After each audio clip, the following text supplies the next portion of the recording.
right, hi, welcome. Coaches here with All-Star Basketball. I'm Coach Joseph, this is Coach Mark, this is Coach Lisa. This is going to be an instructional video with a series of different exercises. Obviously, these will be basketball exercises. We'll have other videos that'll have basketball exercises, and you can consider them maybe strength exercises that are good exercises to do to prepare you for basketball. So the ones we're about to do will be very basketball specific. Coach Lisa will be demonstrating, Coach Mark will be demonstrating. I will be narrating, so you get plenty of verbal cues of how it's done. Coach Mark and Coach Lisa will do it several times so you can see how every exercise is done. Please try them. Use this as a little short workout of a series of different basketball things that you can do.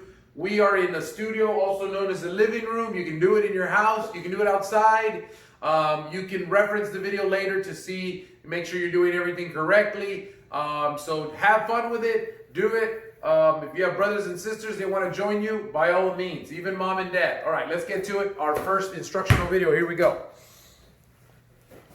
All right, so a very good exercise to get your hands, your fingers. I've said it before, you need to have a really good relationship between your hands, your fingertips, and that ball. That ball needs to know your fingertips, and those fingertips need to know your ball really, really well. So they're going to do an exercise right here where they're going to put it first above their head, but notice that their arms are straight, okay?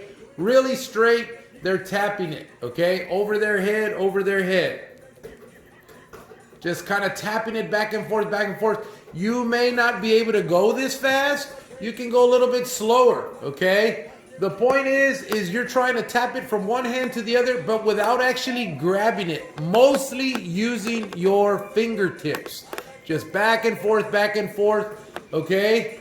Back and forth, back and forth. Their arms are straight, okay? As I let them relax, they're going to get ready to do another one. This one is going to be basically, it's in front of your body. So just kind of hold it in front of you. Same thing.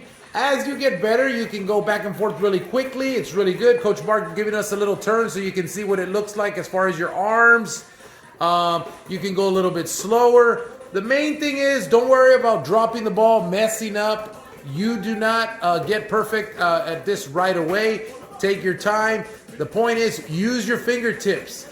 You think this is not dribbling, but you believe it or not, this will make you a better ball handler because your fingertips are going to be so familiar with holding that ball or being able to be in contact with that basketball.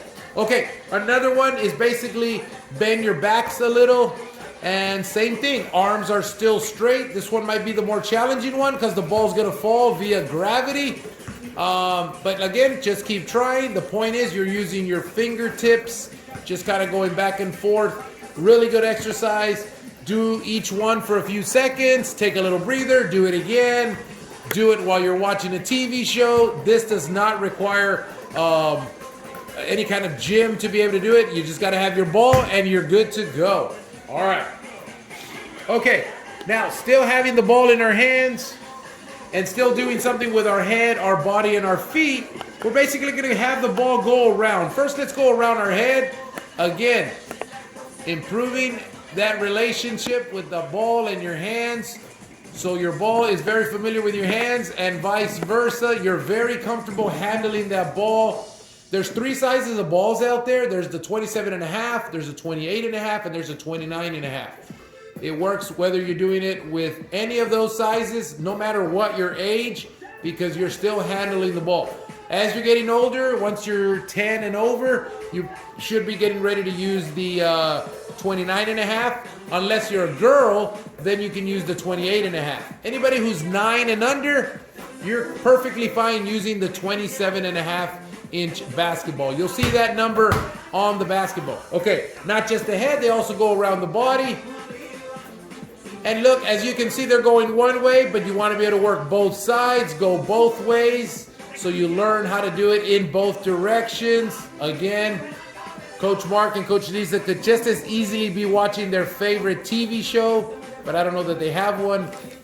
In case they did, they could easily be watching it and working on their ball handling skills. And just like we did with the back and forth, on our fingertips, we're going to go around the legs, the feet, the lower part of your legs, almost around your calves, you can say.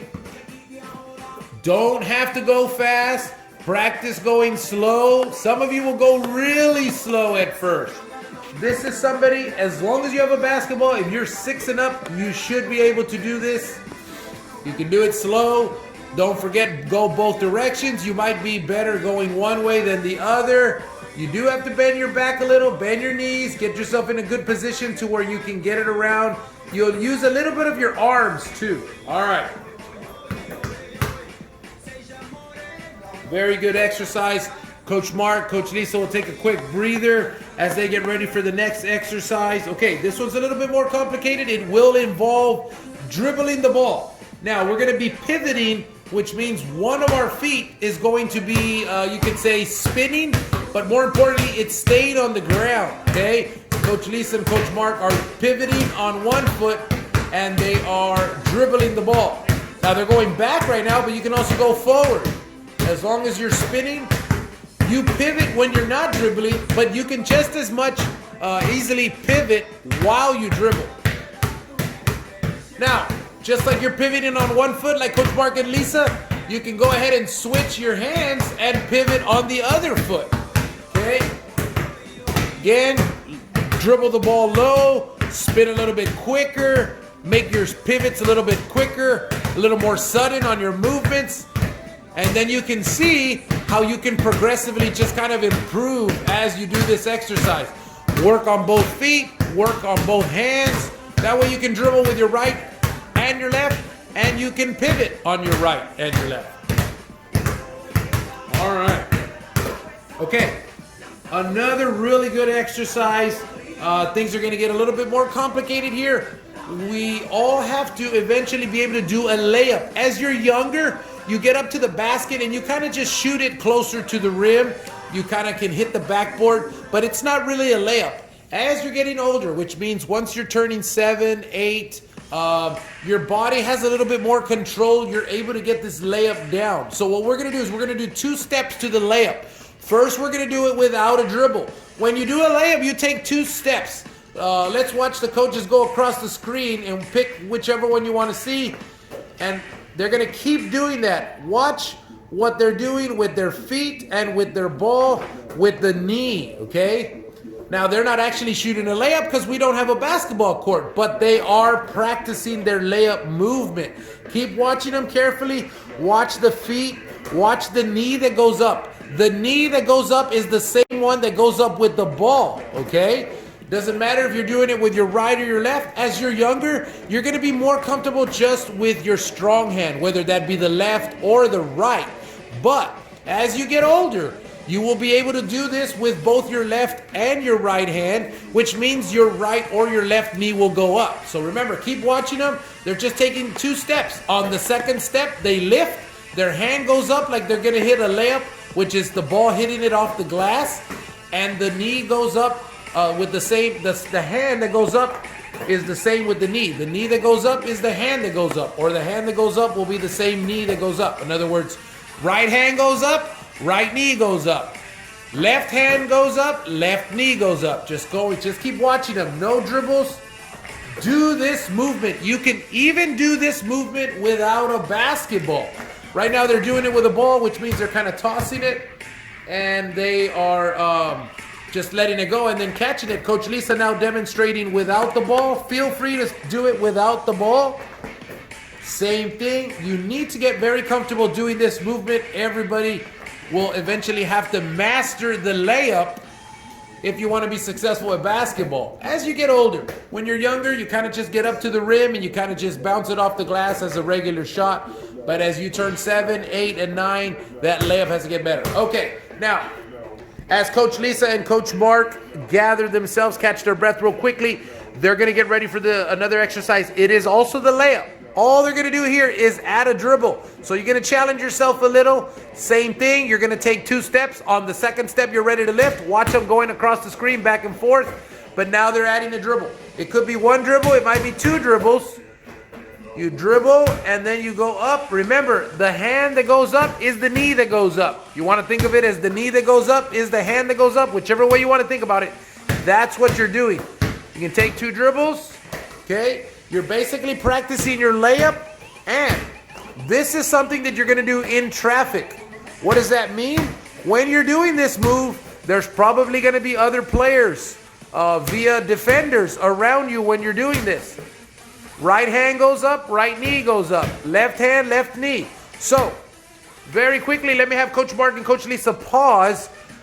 How do you know which step to take first? Okay, they're going to get back in their positions. Notice, the first step that they take, if it's going to be with their right foot, that's the same knee that's going to go up because they're going to take 2 steps. So watch that. The first step that they take, whether it's the right foot, is the one that goes up, but they're adding the dribble.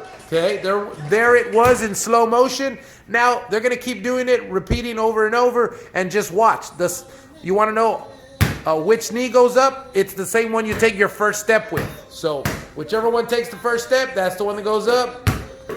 There you go. Back and forth. Remember, the lead up to this is doing it without the dribble. This one's a little bit more challenging. You can add 1 or 2 dribbles, and you're kind of going forward as you're doing it. So you just pretend like you're actually going to score a basket on a pretend basketball rim. Take a couple dribbles and take the steps. All right. Okay. Well, thanks for joining us. Coach Mark and Coach Lisa will be checking out for now, but they'll be back for another series of exercises so you can do these workouts at home, or basically just practice these exercises at home. Remember, in your living room, outside in a driveway, on a piece of concrete, or even if you have a basketball court. We'll check you all later. Bye. Be back. Bye.